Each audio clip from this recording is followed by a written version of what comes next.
Hi everybody, Craig here. Welcome to the 6th episode of my 1 vs 2 x 3 Age of Wonders 3 playthrough series. In this series, I'm playing against 3 separate teams of 2 Emperor AI per team, and I'm playing as the Draconian Necromancer, Crogar the Corrupt. In our last episode, we really continued to work on leveling up our Necromancer heroes, so we have Cirrus the Nefarious here, and he's leading a stack of 2 tier 4 Archon Revenant Titans, as well as a couple of healers and a holdover from what we started the game with. So that's a very powerful stack. We actually took this halfling city and we're in the process here of plundering it. And then we also continued leveling up Crogar here himself, and he has this stack with a tier 4, 2 tier 4 units here, a Revenant Titan and a Bone Dragon, so very, very powerful units. And we've kind of started expanding with I think the goal here being to start attacking Rowlar the Warden. And we can actually see some of his terrain right here, so he's got a city there. And from previous scouting, I know that he's got a big city down here, which, I mean, that might be his throne, but I'm not exactly sure. I'm going to start really knifing into his territory here with my big, powerful units and seeing what I can kind of come up with. So that's the plan going forward. Now, before I get into the meat and potatoes of this episode, though, I did want to just give a quick shout out to Casper Eklund, who once again left a really, really excellent set of comments on the last episode. And one thing he pointed out that I really want to emphasize and talk about here is that I actually made a mistake in the last episode. So I was talking about, when I leveled up Crogar, I was talking about getting additional effects here that can potentially impact Ghoul Curse and the likelihood of Ghoul Curse working on a unit as you're attacking it. So here, we'll just kind of refresh everybody's memory. So Ghoul Curse, every time you do a melee attack against a unit, you have a chance to inflict basically a horrible curse that if that unit dies and you win the battle, that unit will come back as a ghoul and will be on your team, basically. And that's how I've gained some of the units here that I have. So, for example, this Knight and this Bard here I both acquired using Ghoul Curse, and as well, where is it? The Draconian Flyer over here I acquired in that same manner using Ghoul Curse. So Ghoul Curse here, we'll just take a quick peek. So Ghoul Curse has a chance to work here, and if we look at the ability that I picked, that I said might help, it actually doesn't help, because in order for Ghoul Curse to have a chance to work, it requires a check against resistance. And so the only abilities that are actually going to increase the likelihood of Ghoul Curse happening are those that decrease resistance, or alternatively, those that decrease spirit protection. Now, obviously the one here I picked, Inflict Enabling Fever, all this one does is it will decrease morale and decrease defense. Now, that doesn't actually increase my chance of Ghoul Curse working. This is still a great effect because it really weakens the unit quite substantially, but I misspoke when I said that this would impact Ghoul Curse. This doesn't. If I wanted to pick one that did, I could have picked Inflict Despair. Now, Inflict Despair, that actually will decrease spirit protection, which, ipso facto, will basically increase the odds of Ghoul Curse working. And then the other ones that will do that, things like Throw Curse. So this is one that Casper actually mentioned himself. If we look at Throw Curse here, so cursed units suffer minus 300 morale, minus 2 defense, and most importantly here for what we're talking about, minus 2 resistance. And that's what's going to increase the odds of Ghoul Curse working. So anything that lowers resistance or spirit protection, those are going to be the things that will increase the odds of, here, like we'll take a look at Inflict Despair. So Inflict Despair gives 20% spirit weakness, and that's going to also increase the odds of Ghoul Curse working. So I just wanted to harp on that because obviously as someone who plays Necromancer quite a bit, you know, I don't want to be putting misinformation out there about the Necromancer class. So thank you to Casper for pointing that out. I must have just had kind of a brain fart when I was talking about it. I think I was thinking about maybe 2 things at once, and I ended up sort of picking basically the wrong thing. So anyway, thank you to Casper for pointing that out. One other thing that Casper had mentioned is that I might want to consider getting my hands on the ability to summon Banshees. And Banshees are a tier 2 unit that Necromancers get access to. Necromancers are kind of a hybrid class in that they get some summoned units and some produced units. And Casper had basically said that it would be good to maybe have the ability to summon these units to kind of shore up my defenses in areas where maybe I don't have anybody with Ghoul Curse, or I don't have any other means of getting units to that area quickly.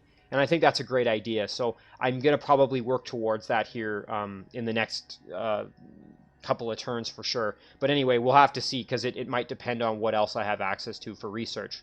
But anyway, enough of my talking. Let's get back into the action. So when we ended our last turn, I think we still had a couple of things we could do here.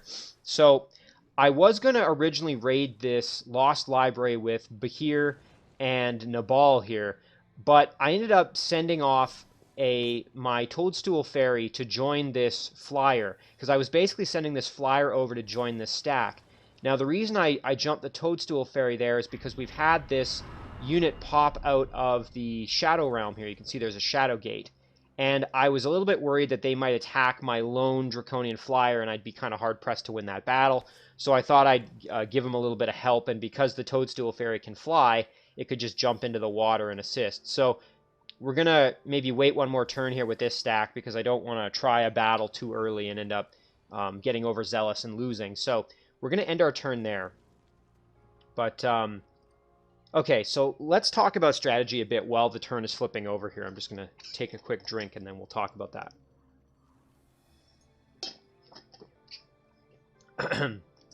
Okay, so as I said, my main game plan here is going to be, going forward, I'm going to try and get Crogar's stack, and I'm going to raid a few of these structures on my way down, I think. But I'm basically going to get Crogar's stack down here and into Rowlar's territory.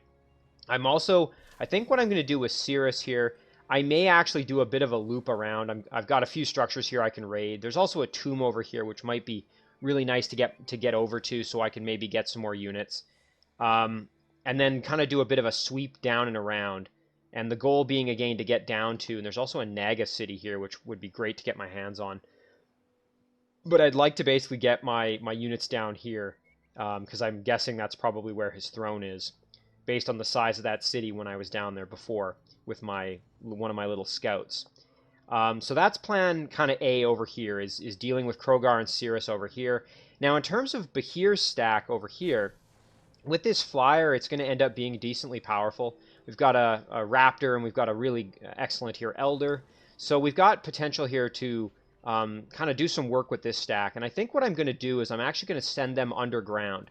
And the reason for that is because, and I talked about this last episode, but we've got this city now, because we took out Wazul a few episodes back. We've got this city, but his partner Dwemis is almost certainly underground as well, since he is a dwarf.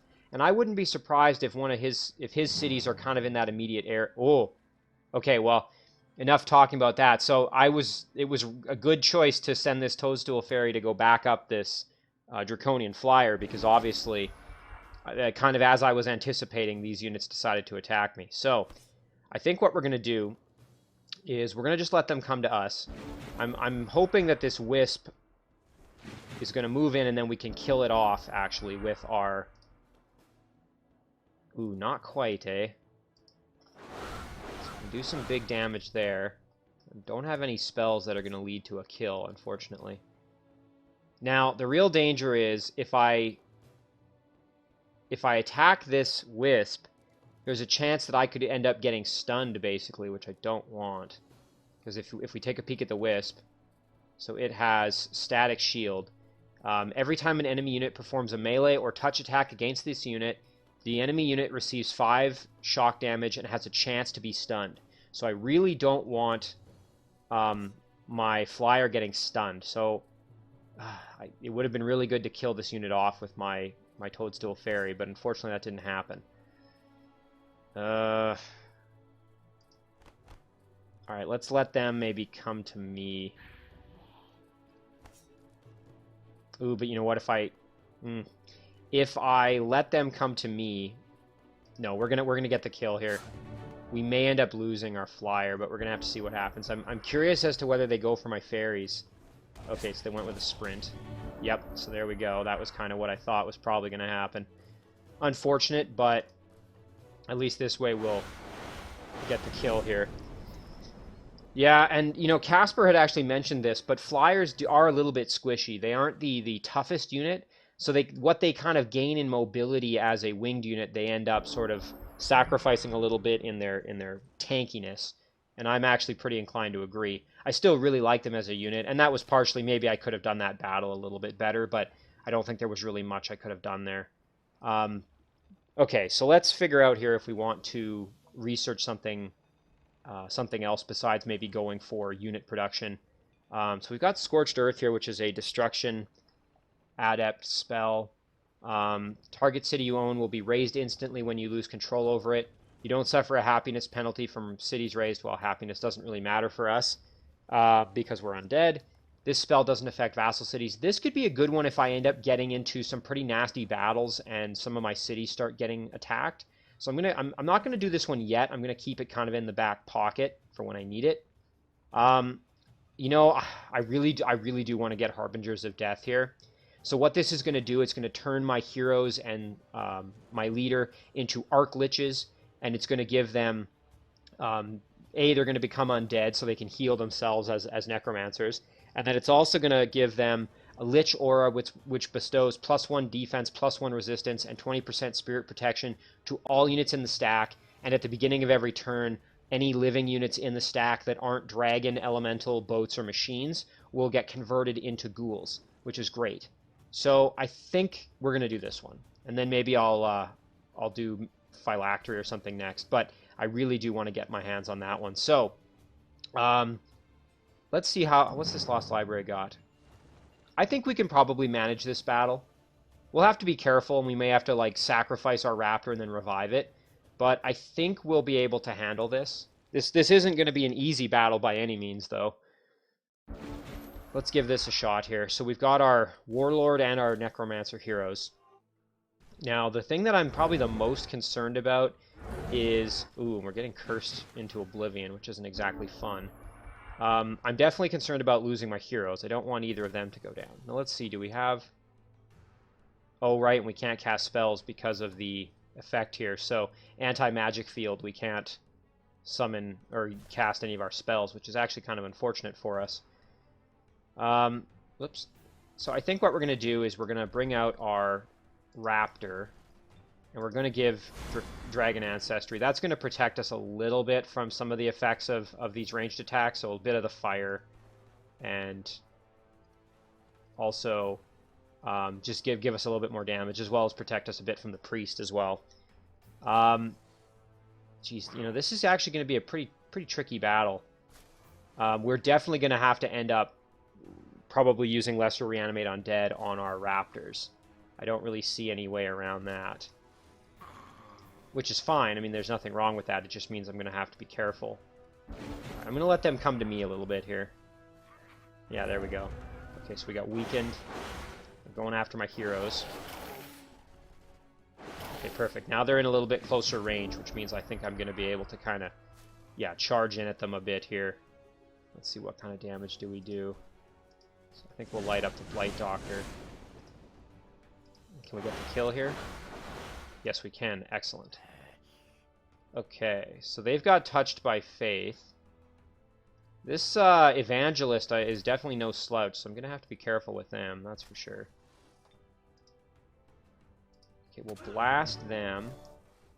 And then I think we should be able to come in for the kill. So we're going to do a minimum of 12 per hit. So 6 plus 6, 12. So unless we get absolutely garbage rolls both times, we're going to get the kill here. There we go. And then... Oh, so my... I'm actually using a wireless mouse here just due to my setup, so let me just grab a new battery here real quick as my mouse has died. A little bit embarrassing, but just give me 2 seconds here. I can always edit this out if it goes too long, but I think we're probably okay. I like having my episodes be continuous without any editing in the middle, because I don't want it to look like I'm doing any, you know, oh, like you miss any of the action. So, okay, we're back. Perfect. So just a little bit of technical difficulties there, but no worries. All right, so let's keep thinking about what we're doing here. So we've moved these units. So now we got to figure out who to hit next. These evangelists are going to be a bit of an issue, so let's start wailing on them a bit if we can. And yeah, we'll do a little more. We don't want to expose ourselves too much. And that's going to do it for us. So now let's see what happens. I'm hoping they kind of wail on my raptor a bit. Okay, so that was, I guess, to be expected. The good thing is, though, that ability has now been played. So the Raised Corpse has now been used by the Orc Reanimator. So if my units go down, I don't have to worry about them getting turned into cadavers against me, basically. Ooh, and that's actually a bit of a pain. So we fumbled that, which is a real shame. So we'll finish off the cadaver. Now we've got to deal with this evangelist here. So why don't we just move in and get the kill that way? And then we can blast this priest. Boy, everybody's just got low morale here. There we go. Alright, now, as long as... Okay, we're going to be alright now. Yeah, no problem. So... Actually, you know what? Why don't we drop a heal, because... That's a good opportunity there to get a little bit more experience. So we'll blast the Reanimator. Blast him again. We could actually kill off the priest here, even with the fumble. And then we can kill off the Reanimator. Firebolts. Okay, there we go.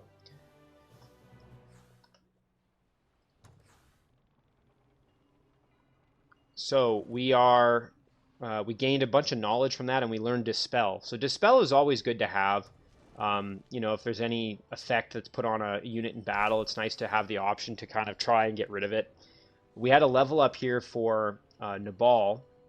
It would be good to get martial arts for him, I think, as well, in the future level ups here. So I think we'll do melee command. That's going to be a good one. And then, yeah, let's do martial arts as well. There we go. Okay, so that's great. We took that stack out, or we took that structure out without too much trouble. Now, do we want to try this battle? That might be a little bit tricky for us. I think we're going to just chill and let them recover a bit of health after losing some there. So we'll move down this way, and we will clear out this structure here with Crogar's stack. So this is another opportunity to just kind of keep leveling up. Not particularly interested in acquiring any of these units at the moment. Could grab the cavalry, I suppose, but I'm not in any big need of them, and I don't have Ghoul Curse, so actually that's a moot point anyway. So there we go, that's done. And this. And we'll just kind of charge in.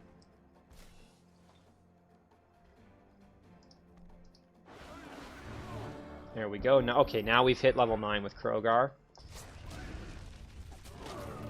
Oh, and they're panicked now. So let's move in here. We will drop a heal. And yeah, let's come in and get the kill with our Titan. There we go. So pretty easy peasy battle there. And a little extra gold, which is always good, as we are kind of starting to... You know, we don't have a ton of gold coming in, so we do want to make sure we're continuing to gain additional income. Okay, so we've now got some points here to use. So why don't we do... We're going to do Inflict Ghoul Curse for sure. And now here, if I were to use Inflict Curse or Inflict Despair, both of these would help me with Ghoul Curse. Of course, I picked the one that doesn't, along with Energy Drain wouldn't. We're going to do Shadow Step as well, I think, because I like my heroes having the ability, once I'm trying to Ghoul Curse, I like them kind of being able to get in and out using a Shadow Step if necessary. I think it's a really good ability. Actually, here, we'll just go back and take a quick peek at it. I don't think I've really talked much about it. So Shadow Step teleports the unit a short distance in tactical combat. Unit will have one action point after its use. And the important part about this is you can use it at the end of movement. So you don't have to have... Like with Phase, for example, the ability Phase, you have to have 3 action points to use it. Shadow Step, you can use at any point. This is also really useful if you're trying to, say, get over a city wall or something like that and you don't have flying. It's also good to just get in behind and be able to flank units or something like that too. So a lot of utility there. So we're going to move over here, and we'll maybe try and get one of these goblin beetle riders with our newly acquired Ghoul Curse.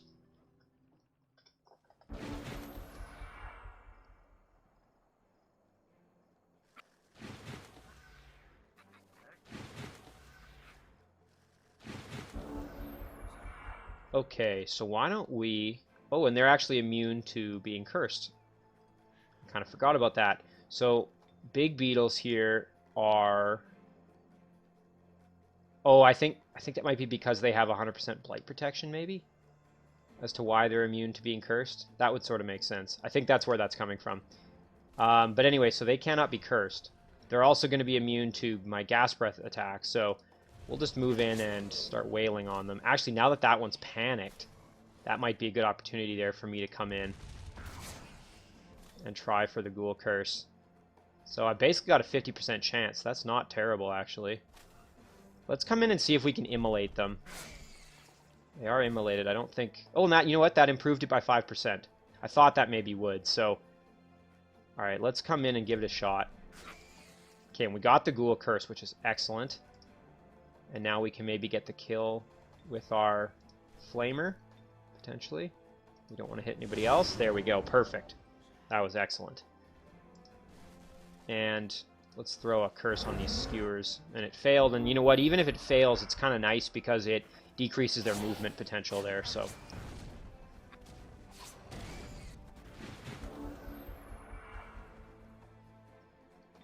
and so let's turn these butchers around here. There we go. And now we can stab the heck out of them with our raptor. And then we will come around. We're actually going to drop a heal here on our raptor.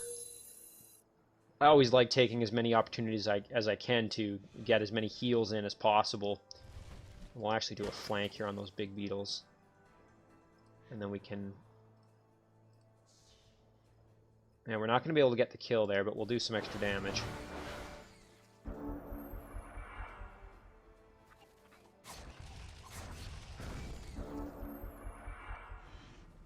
And so now I would like to come in and drop a heal on my Titan. And we'll come in and get a little bit more experience there with our hero. And then we will get the kill with our dragon. A little bit more experience there, as our dragon is only, I think, bronze medal there, so needs to level up some more. We did get a gold with our caster, which is excellent. So once it hits gold medal here, it actually gains lesser reanimate undead, which is great because now that this unit can revive any tier 1 or 2 unit that goes down that's an undead unit. So that's fantastic. Oh, well, isn't that funny? So I just acquired Deathbringer's Medallion, which gives Shadow Step, so I wouldn't have needed to take it. I suppose this could be useful maybe to give to, say, my Warlord hero or something like that, but I think I'm actually just going to sell this for the gold, quite frankly. All my Necromancers are going to basically have Shadow Step, and I don't think that's going to be all that useful for my Warlord, so I think that's what we're going to do. Kind of funny, though, that that's what I ended up acquiring. So we'll probably clear this Ancient Ruin, and then we're going to keep heading down. So we've got our little Lost Soul Scout here, so let's do a bit of scouting with him. Okay, so this definitely isn't a throne city of any kind. Yeah, this is just a standard city. We also met Firak. So Firak is a Draconian Dreadnought, and I believe Firak is Rowlar's partner, which makes sense. Okay, so now we have to decide here, what are we doing with Cirrus? So I think first things first, we're going to move over. We'll clear out this mana node. Take out these wisps. Remembering, of course, now, I mean, it's not going to matter because my units are so strong, but always got to remember that these wisps have phase and static shield. And then as well, because we're fighting on this mana node, they will heal every turn if I don't get the kill on one. So if I do damage but don't finish it off, it will just heal. This is actually a good opportunity to get some more experience with my newly acquired units. There we go.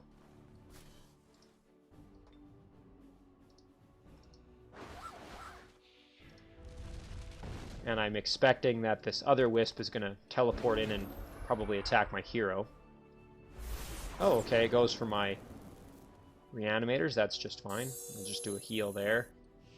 And what the heck, we'll do a heal here as well. And then we can blast the heck out of those wisps with our hero. Okay, now let's see what we get as a reward. So we got some extra mana, which is good. For a while there in this game, we were really hurting for mana, but we're doing much better now. We've really improved our mana income quite substantially, which is good. So why don't we head over to this ancient ruin? Let's see if we can... Oh, you know what? It'd be great to take this out as well, just to stop additional roving units, even though we don't really have anything in this area. We could actually move over and take that halfling city as well. So, ooh, you know what? We can try and maybe grab one of those ogres to join our team. Excuse me. So this structure has Mass Curse, which normally would impact all of our units. Now, right now, the only unit impacted by it is Cirrus, because all of my other units are undead, and Mass Curse doesn't affect undead. So, because Cirrus is the only living unit, he's the only one affected by Mass Curse, which is one of the big perks of playing a Necromancer with all your units being primarily undead. Oh, I wasn't thinking. I should have used that on one of the ogres. I was kind of just blindly going along there. Actually, we're going to keep our hero back. Okay, so, again, the plan here, these spiders have phase, which I have to watch out for. Yeah, there it comes. And I am going to try... I'm actually kind of glad I reduced their movement, because it stopped them from using phase, actually, which was probably a good thing. And this will come back here in one turn, which I can then throw on one of these ogres. So, because I don't want to deal with webs, I'm going to go in and obliterate those guys first. And then these little guys here are going to need to go down as well. These spiders are... Oh, wow, one-shotted. Well, let's try and put a Despair on this ogre. Okay, it resisted it, but again, that is going to improve my odds there of getting a Ghoul Curse if it does land. A little bit of extra damage there. And a little bit there. So now I'm expecting this one's going to get flanked, yep. Okay, that worked out pretty well. So what we'll do is we'll throw a curse. Okay, it didn't work. Again, it would be nice. We're going to get a little bit of healing. And then, this is where Shadow Step's great. I'm going to Shadow Step in behind, and... Oh, and it's immune. Well, it was worth a try. And we got a level up here with a few of our units, which is great. And Magic Tome of Counteraction. So you get True Sight, Dispel Magic, and Turn Undead. Get some extra research. We'll take it just for the extra research. And yeah, having Dispel Magic is kind of nice. Ooh, you know, we could actually grab this. Yeah, why not? Oh, and you know what? We could head underground as well with this unit. Boy, there's a lot for us to explore here. This is excellent. And you know what? Might be a good opportunity to build a city right up here even. Because we've got this Sphinx Temple. We've got an inn. I guess we'll have to think about it. But let's go raid the Sphinx Temple first of all. Ooh, I would really like to try and Ghoul Curse this Watcher. I'm a big fan of those Watchers. I think they're a really cool unit.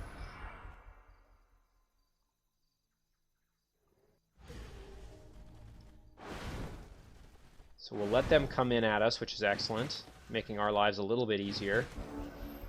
And we do have to be mindful of the Sun Disk attack, but I'm not really all that concerned at this point, to be honest.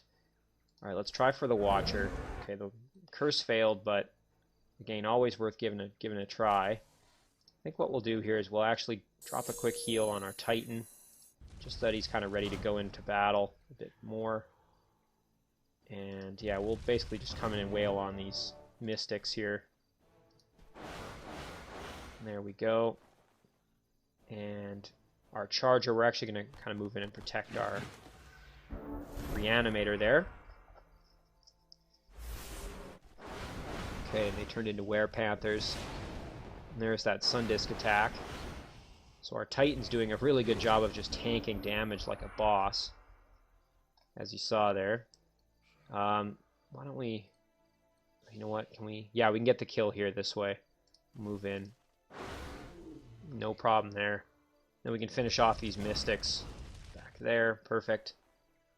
So now, let's see. Can we... Ooh, we have a chance to Inflict Despair, actually. That would be kind of nice. Let's try it. Okay, so it resisted it, but again, always worth a try. I don't want to move in and start trying to attack it yet because the Watcher actually does quite a bit of damage in melee combat, so I think what we're going to do here is... You know what? Let's do this. We may have to revive this unit after, but that's actually going to be just fine. And then we'll use our Titan here, and I think we'll just kill off the Sphinx. That's good. And then, so we've got a 20% chance to Ghoul Curse, so really not a great chance. And I don't think we have... Yeah, there's nothing really we can do to improve those odds. I think, you know what, I think though we're gonna... When does Curse come back? That'll be ready in one turn, so maybe we'll wait. We won't actually kill the Watcher. We'll let the Watcher kill off this Charger, and then we'll try Ghoul Curse next turn. So what we're going to do is we're going to try a Curse, and then Ghoul Curse.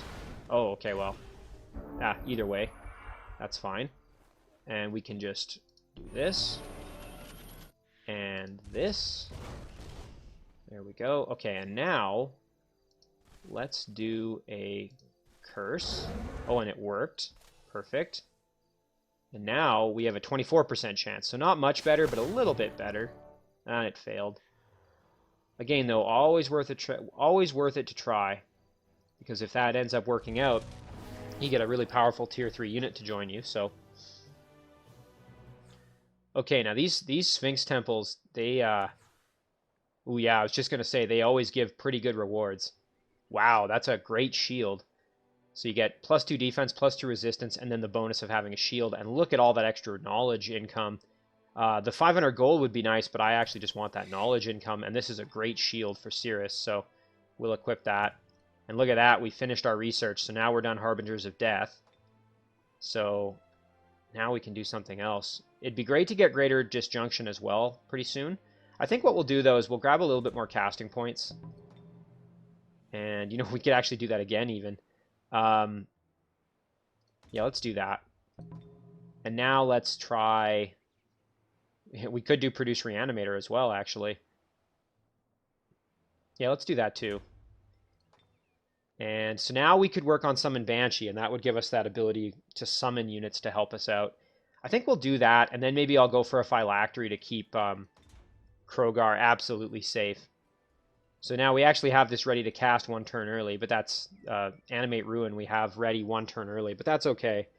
We'll move this guy back just to guard the city here. And, ooh, and you know what? We can grab these production resources. That's going to be good. Let's come grab these. Oh, and we got another chance to maybe grab a Watcher from this particular Vault of Knowledge here. Yeah, I think this would be a great spot for a city. I mean, you've got... If I put the city in the right place, I could have a tomb, gold mine, Vault of Knowledge, Sphinx Temple, and maybe even an inn if I was to kind of position it correctly. So if I'm going to build a city, this would probably be a good spot for it, I think. All right, so let's send a unit in. We'll do this battle. We can maybe grab that Forge Priest. Or try to, I should say.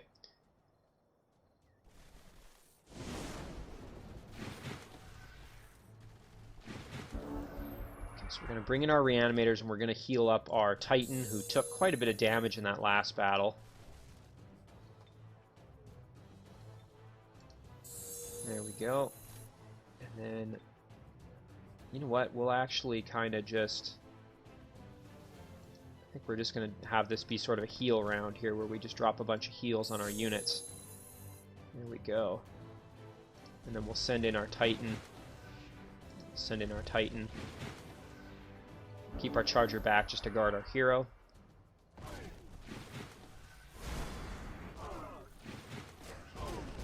So that was kind of an interesting decision by the AI there. So let's try for a... Okay. And, you know what, let's see if we can inflict Despair. We did get a Despair, that's good. There we go. So now let's see, can we get a Ghoul Curse? It resisted it.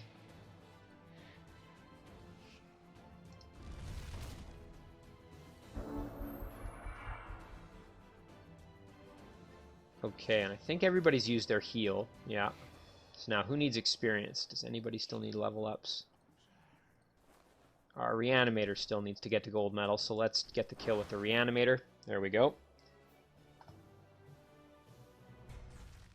And we got, ooh, an Embalmer's Guild or a Wooden Wall. I'm going to take the Embalmer's Guild, because it kind of gives, I think, more lasting benefits for me at this point. Although the Wooden Wall might be nice, because then I could get the Stone Wall, and I'd get a Magma Forge, a Quarry, and some Haste Berries all in my domain very, very quickly. But I think we'll do the Embalmer's Guild first. And that's actually going to also increase the growth rate of the city, although it is growing pretty slowly. I just noticed here I have a Great Farm I can convert, and I'm going to have another one here. Yeah, I'm going to have another one here quickly as well. So I'm going to have to, once this spell is done, I can start doing that. Just making sure there weren't any others that I could convert. Yeah, and that's as far as we can move in that turn, so we'll come back. And you know what? I could maybe send Cirrus underground, and because I'm pretty close, I could probably see if I can find Dwemis underground. So I think I might do that with Cirrus here now that I've found this portal here. I would like to clear out a few more of these structures and as well probably get rid of this spawner. And yeah, I could even grab this city before I do that. Alright, let's go with Umboku. So this is our city that we acquired from Wazul. And we now have to decide what to do with it. So something else that Casper had mentioned, and I'm just remembering it now, he had suggested that when you take a city, especially like a throne, oftentimes the AI will have the opponent will have the structures that are unique to that class that I can't use because I'm not a warlord. So what I could do is if I want a little extra income, I can actually sell these. And if you watch here, look at my gold income. And then if I go to sell, that's actually going to give me more gold in the next turn here. So that's something I could do. Because merchandise is only giving me plus 23 gold. Whereas if I sell the structure, I'd be getting 50 gold. So that is an option for me. However, I think I'm actually just going to do an Embalmer's Guild first of all. That way if I produce any of the units from this city, they're going to be a little bit stronger. So that's going to be the first thing we do there. If we do get to a point where we need gold, though, I can remember to sell that Warlord's command structure there. Okay, back up to our throne. So now we can produce Reanimators, which is awesome. That's really good. But we're almost able to produce this palace, or we're very close to getting the Palace of the Perished. So why don't we produce that? And you know what? We can even rush it. It's a bit of a gamble here because that's going to leave us with almost no gold. But I think we're going to do it. Okay, yeah, and I almost forgot about this little unit. So I had this Ghoul Knight and Ghoul Bard here, which I was using. Kind of building another little unit based on units that I had Ghoul Cursed. So we can just do a bit of exploring with them even. Yeah, we'll send them down that way. Eventually, I think I'm going to have them all converge, and this unit can help out in the fight here against Rowlar. So yeah, we're going to end our turn. We're going to keep Animate Ruins ready to go for when this city ends up being razed, or plundered, I should say. So we'll end our turn there.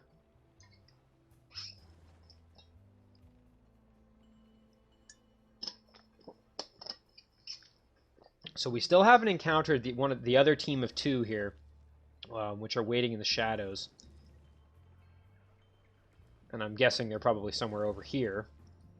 As most of the other two are, well, two of them were underneath me and the other ones are probably down south here somewhere. So chances are the other ones are out to the right of the map. So, again, I've got some choices to make here, and the biggest choice I've got is with Cirrus as to what to do with him. Obviously, this unit is, I mean, essentially unstoppable at this point. So it might be a good idea to maybe just start really trucking and go underground and try and take out Dwemis. Yeah, it's kind of a tough call, actually, but I'll have to think about it a bit. Clearing more structures is never bad, except that sometimes it's better to push your advantage while you have it.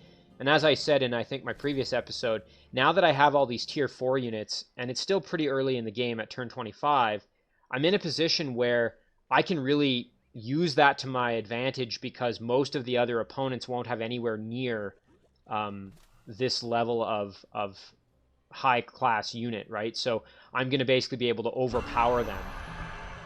Nice. Okay, so we produced our Palace of the Perished, and we finished Empire Quest Imperial Residence. So we get extra casting points and more happiness in the city. Unfortunately, our city it's not affected by happiness, but we get the casting points. Ooh, but look at this. Eternal City has been completed by Rowlar here. So he's the first to own a metropolis. So he gets production, gold, mana, and knowledge boosts in that city. So this city was plundered and destroyed. Fortunately, we can just do this. And just like that, we have a brand new city. And we got the gold income from raising the city, which was great. You can see here we jumped quite a bit in gold, almost 200 gold there. That was from raising the city, or plundering it, I should say. So we've now got this little halfling city that we've acquired. So we're going to start a Harvester's Guild first of all. Ooh, and now, so okay, we've got our Archon Revenant dwelling. We finished the Sigil of Awakening. So now we want to get to Barrow because we eventually want to start producing Wraith King units with this city. So we're not going to worry about the Carnal House or the Graveyard because those are for producing infantry and archers respectively here. So we're going to do an Obelisk of Undeath. And what this is going to do, non-undead units in the domain of this dwelling are cursed. So that's actually going to impact my Obsidian Wyvern here because it's not undead. But we need that in order to get to producing those Wraith Kings.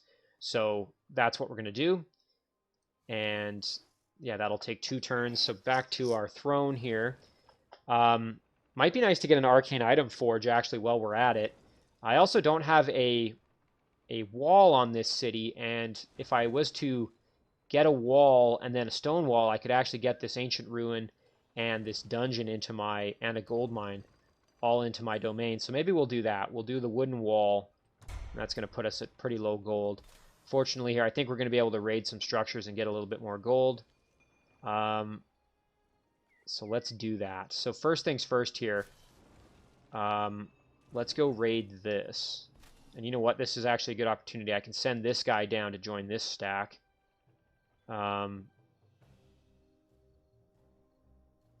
they can keep moving down that way. So we will raid this ancient ruin. We'll get another crack at a few ogres here.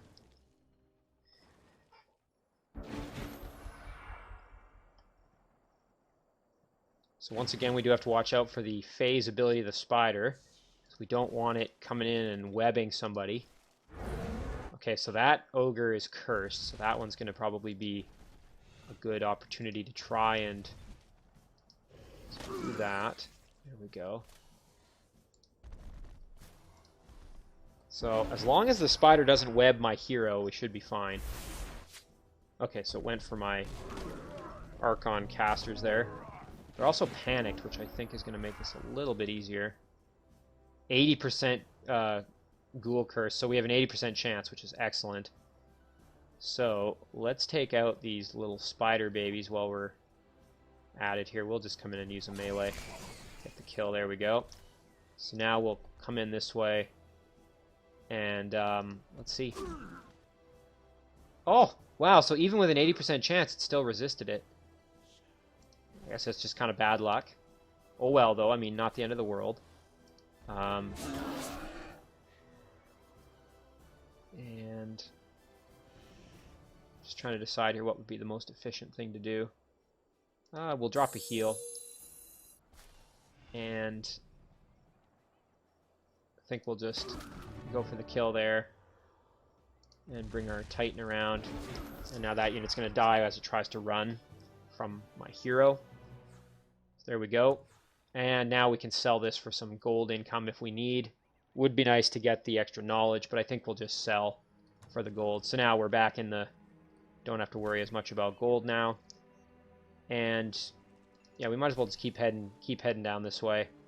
We can clear out this gold mine here.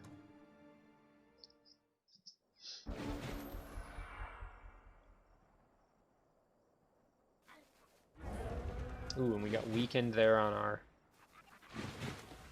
Titan. Not that it's going to really matter much. I don't really need any of these units, so I think we're just going to kind of go in for some killing here. So we'll just send our units in here to do some damage.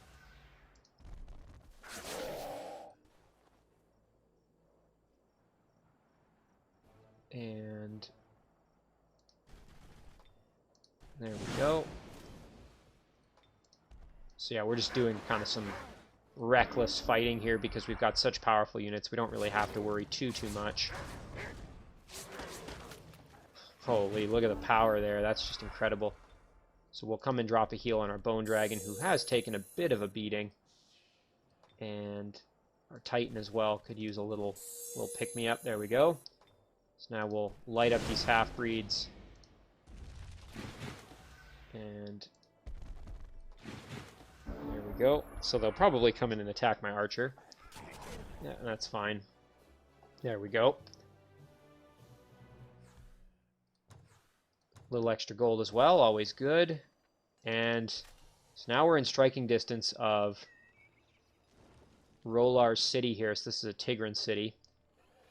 So let's just take a peek at what garrison he's got. So he's got a hero here. He's got an Arch Druid hero and nothing but tier 1 units. So he does have a tier 3 shaman, but I don't think he's going to pose much of a threat to us. We could even try and ghoul curse that shaman. They're a pretty decent unit to have. Oh, and look at this. He's got a settler and a few other units, and this is probably... Yeah, this is looking like a big city down here, so I think we're just going to try and knife right into his territory there as much as we can. Alright, so now we've got to decide what the heck are we doing with Cirrus. Let's make sure. So yeah, we've used all our movement down here, and this guy has moved because of the big beetle, so I don't want to break them up, because if they get split up, they might get attacked. So we'll keep that unit together. So now the question is, what the heck do we do here? You know, one thing we could do, we could summon a lost soul, send it down there and do a bit of scouting. You know, that actually might be the big brain 200 IQ play here. And I'm actually kind of leaning towards that. So I think we'll do that. We'll summon this lost soul right here, and we'll send the lost soul underground. Okay, there we go. Oh, we can grab some extra gold, and we're probably going to get attacked right away. Let's grab that. There we go. And then let's just kind of... Oof. Okay, so we've got spawning structures. Alright, so I'm not seeing Dwemis, and it looks like there's another spawner down there. I think that's a beast lair. Okay, so I was hoping maybe I'd find Dwemis' city down here, so... Assuming this guy doesn't get killed by any of these roving units, we can keep scouting down there. So, actually, you know what? That's going to give me an opportunity now to maybe clear out some more of these structures before I do anything else. So, I think we'll kind of do a bit of a loop around here. That'll work out. So we will... Yeah, we'll... Again, it would be great to get rid of this spawner and also get a hold of this city pretty quick, but I think we'll go this way. There we go. And I am going to try and ghoul curse the Watcher, I think. It would be great to have a Watcher, just tier 3 unit with that Doom Gaze. I really like that ability. I think it's pretty cool. You have a chance to petrify.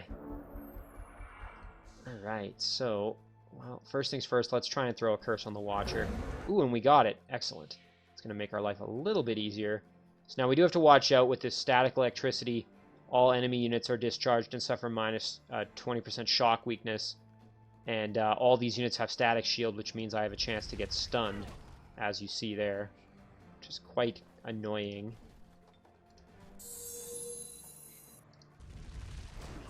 Oh, double stun, ouch. So we'll send our charger in there in defense mode. Light up the Phantasm War. Actually, I probably should have killed off that apprentice now that I think about it. That was a bit of a mistake on my part there. Oh, and they dispelled the... Yeah, geez, I really should have killed them. So, they used Dispel magic on the Watcher and dispelled the curse that I had put on it, so that's kind of unfortunate. Alright, we'll get the kill there. And we can't quite get the kill. We can light up this Shock Serpent, though. There we go. So we'll kill them off. And kill off one of the Shock Serpents if possible. There we go. We'll keep our Charger just there in defense mode. And we'll kill off that Shock Serpent. Level up for our hero, which is excellent. Okay, so now let's try for a Despair. We only have an 18% chance. Okay, and we have Curse back, so let's give that a try. Alright, that's not going to fly either. So we will move in and try for... Oh, and we got a Ghoul Curse. That's excellent. So now we just got to make sure that we don't let this Watcher kill my hero, although I don't think he's going to be able to just because he didn't do very much damage. Thanks to that shield, my defense is a lot higher. So I'm far less concerned about that at this point now with... I'm sometimes really hesitant to send my heroes into melee like that, but with that shield, Cirrus now has drastically increased defense and resistance. So that's excellent. We now have this Watcher, and I think I'm actually maybe going to send the Watcher over to join this stack here. I want to eventually split this up so that I have Nabal leading one stack and Bahir leading the other. I am going to need another healing unit, though, so maybe I'll try and grab another support unit or something to join that stack. So maybe, yeah, here I could try and grab this Reanimator or something like that. So now I got to kind of make a decision. So eventually it would be nice to get into the Shadow Realm to shut down whatever that spawner is that's doing that. So that's pretty annoying, having those units pour out every couple of turns there. Let's do Cirrus's level up real quick. So I would really like to get Undying. Undying is like a very, very nice thing to have. So basically what it is, in the same way that Lost Souls, when they get killed, they come back in 2 turns, and then they have like a second chance. Your heroes, your Necromancer heroes, can actually get that, and it's one of my favorite abilities.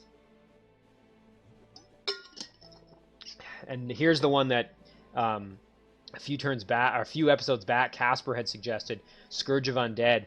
This is one I eventually want to work up to with Cirrus here. Each combat round, a random undead unit is summoned to fight for the caster. The spell will only spawn units as long as its owner has at least 1 unit on the battlefield that is not a combat summon. With this ability, you could take like a hero and like 1 or 2 units and take out a structure that you have no business being able to clear, because this is such a powerful spell. And in a city, let's say you're fighting against one of the opponents here, like one of my AI opponents, in like a city siege or something like that, this could turn the tide of battle. And it's also great if you're on defense too. And of course I have all these different options here for status effect. But I think what I'm going to do is I'm going to save the points, grab Undying next turn. Or sorry, next level up, I should say.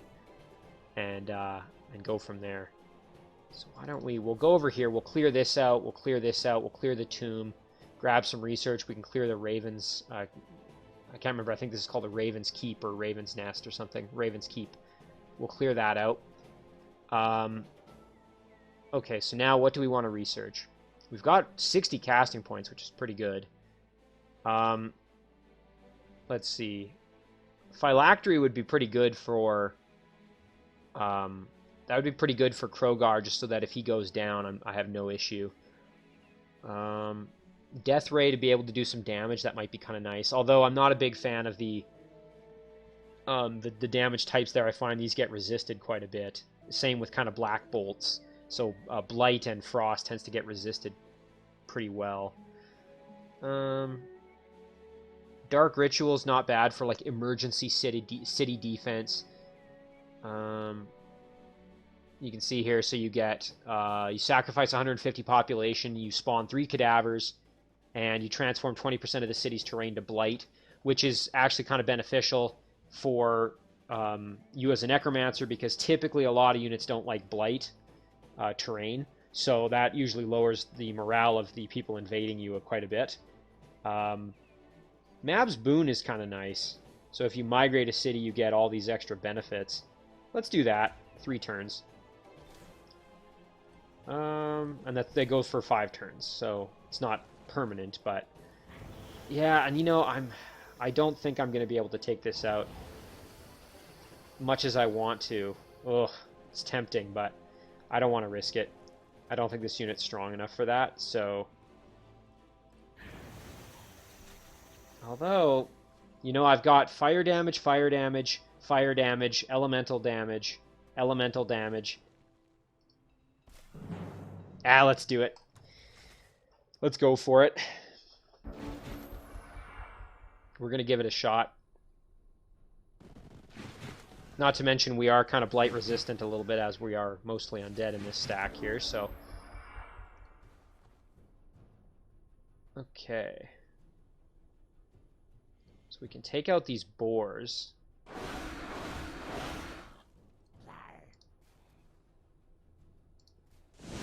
we go. Now we do need to get rid of these spiders so that they don't web anybody, because that's going to be very, very annoying if they manage to do that.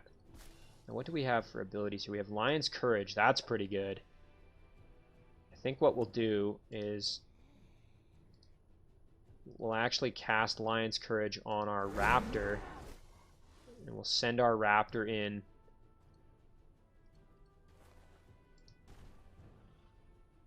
And we'll light up the Blight Tusk more. And then we'll come get the kill here. There we go. Alright, now I'm expecting they're going to come in and try and web one of these 2 units here, my ranged units. They may actually... Oh, they're going to go for the... Okay, so they got it on the Raptor. It's kind of unfortunate because of the fact that I just buffed them with that spell. Alright, so we do want to kill these Dread Spider babies, so let's do that. We'll move up here and we'll take them out. Bang, bang, boom. So now the question is... Okay, so unfortunately they don't like fire too much, which is good for us. And, ooh, and look at that. So, actually, let's... that martial arts is really going to help us. So why don't we do this? We're going to throw Dragon Ancestry on Nabal here, and we're going to send him in. There we go. Excellent. Big damage there, as you saw. We can actually do quite a bit ourselves, too, here, if we... I don't want to risk Bahir too much. Let's see, what kind of damage could he do in melee? Oh, actually, not that bad. So, I think maybe we'll come in here and we'll blast. There we go.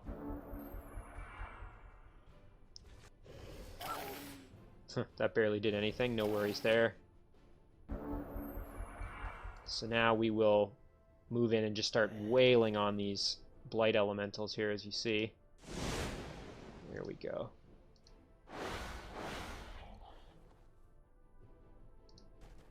Having that fire weakness is really, really good for us. It's helping us out tremendously. Yeah, so we'll use Shock. Flanking. Ooh, and we unfortunately fumbled. Otherwise, we probably would have got the kill there. Let's finish them off. Now we've just got the one left. There we go. So that martial arts is nice because those retaliation and attack of opportunities do way less damage. You have much more defense against them. So I don't know what I was worried about. That wasn't nearly as tough as I thought it was going to be. Being undead, those blight elementals are way less scary. I think I'm used to them being scary when I'm not playing as a necromancer, so Ooh, let's grab Charge Command. Yeah, we're going to grab Charge Command. That's a really good one. Give all my units charge. So yeah, eventually I want to have both of these heroes leading their own stacks. And, okay, let's decide here if we want to start casting a spell. We could start summoning a Banshee to maybe augment, and then I could have enough units to split these guys up. Embrace Darkness, I do want to eventually start putting this on any cities where I'm producing units. So Embrace Darkness is going to give those units lifesteal and make them dedicated to evil, which later on I'm going to get an upgrade that's going to improve units that are dedicated to evil. So that's really, really good.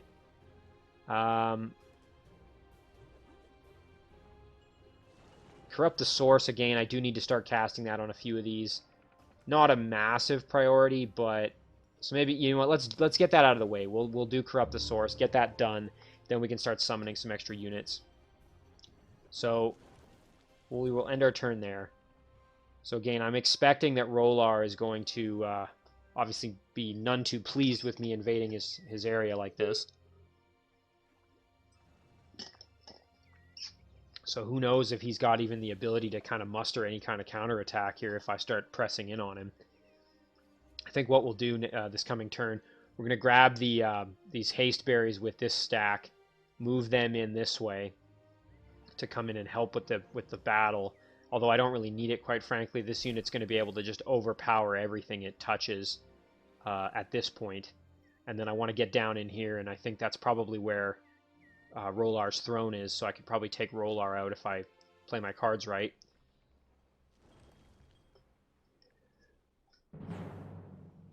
Ooh, well, maybe I spoke too soon. So Rowlar has sent a stack here to actually deal with this unit. So we've got a Dreadnought hero and a tier 2, both leveled up quite well, and some tier 1 units. So we'll probably lose this battle, but let's see if we can maybe dish out some pretty heavy punishment here and take out some of these units if possible. So both these units have charge, which I can try and take advantage of. I've also got Charm here, which I could maybe try and see what I can manage with that. I could use Desecration, but I don't think that's going to really help. Basically, all the enemy units will have -3 resistance, and my units will all have +3 resistance. But I don't think that's really going to help, as neither of these units do a ton of like elemental damage. They do Blight here, which is kind of nice, but the Knight, I don't think, yeah, it just does physical. So, and this unit its ranged attack is purely physical, so I don't think that's really going to give me tremendous benefit. So I'm going to avoid that for now. And obviously, if that web gets me, I'm going to be, you know, that's going to limit my damage output, that's for sure. So let's see what kind of damage. Oh, we barely do anything. Let's see, can we charm? Oh, only a 24% chance. Ah, what the heck. Okay, so it didn't work. I think that's a once per battle. Yeah. Alright, let's go for a devastating charge here. There we go, and then we can get the kill with our... Perfect. Alright, so at least we took out one of his units so far. Maybe we can get another. Oof. Okay, well, webbed my healer, which is kind of unfortunate. Yeah, and the Knight's going to be in trouble now. So I think we can get the kill probably on the cheetah. So let's give that a try. Not quite, eh? That's unfortunate. Oof. I was really hoping to get another kill there. Yeah, they kind of swamped me pretty good. Ouch. Well, I only killed one of their units. It's a bit of a shame. They got some XP off of me too here. Prowler at least died, but that's a bit of a shame. I was kind of liking that little unit I was starting to make, so I guess I shouldn't underestimate Rowlar. Yeah, we'll let this guy die. I'm not interested in doing that battle. I don't think I'd be able to get away. I maybe could have kited them using my little strategy, but I think we're going to be okay. So I'm just going to rely on the sheer firepower of this stack here coming in this way.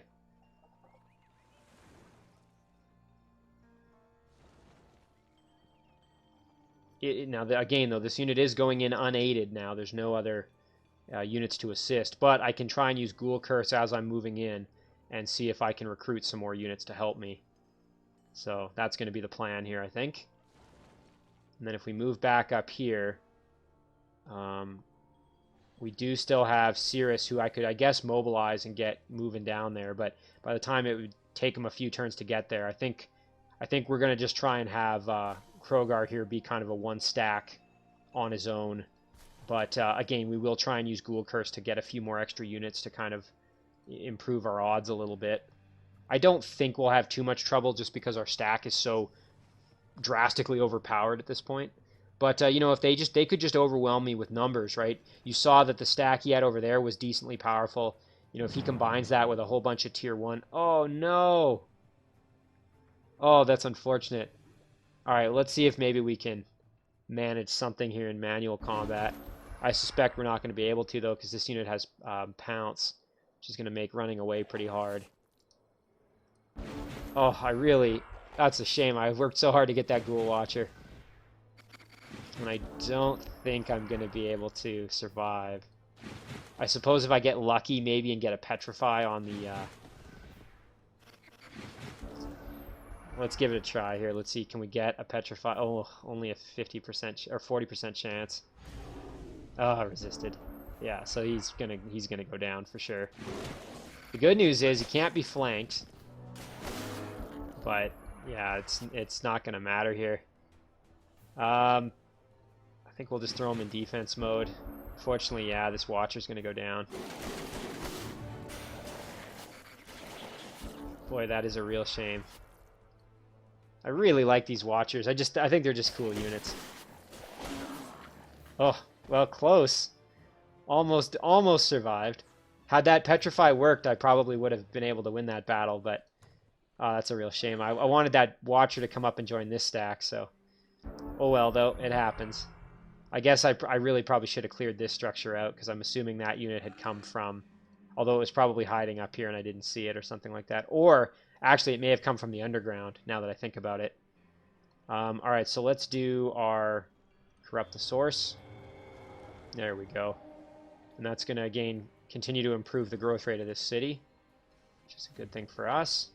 Would be nice to get this Heart of the Blight in our domain so that we get those extra casting points. I think we may... Yeah, let's just push in here and see if we can... We can't get in there in one turn, eh? And I am tempted to clear this out, but I don't want to give them extra mana income before I take the city. So I think what we'll do is we'll just charge right in here. Ooh, you know, dang, they've actually got enough units that they could... I don't think they could beat me, but they could pose a bit of an issue just due to sheer numbers. So maybe we will start summoning a Banshee just as some assistance there for next turn. If they all attack me at once, that could actually be a bit of a challenge for me. Just because I've only got so many units, right? They'll have 12 and I would have only 6. I think we'll be okay, though. I'm gonna play a little bit aggressive and risky there. But, alright, I think that's going to do it for this episode. So, we've had some interesting developments here. We've continued to expand. We've got this Halfling city in our control now. And we're now... aware of where Rowlar is, and we're really bringing the fight to him. It's going to be a tough battle, I think. And we've also started exploring the underground. We've got this little guy doing some investigating for where Dwemis is. You know what? Before we end, let's just take a quick peek here and see. Oh, we got some more gold. That's always good. And we can grab those haste berries next turn. So, yeah, we're continuing to look for Dwemis. Again, there is no guarantee that he is underground, but I think that's probably the most likely outcome, or most likely position for where he is. So, I think with all that said, we will save this episode here.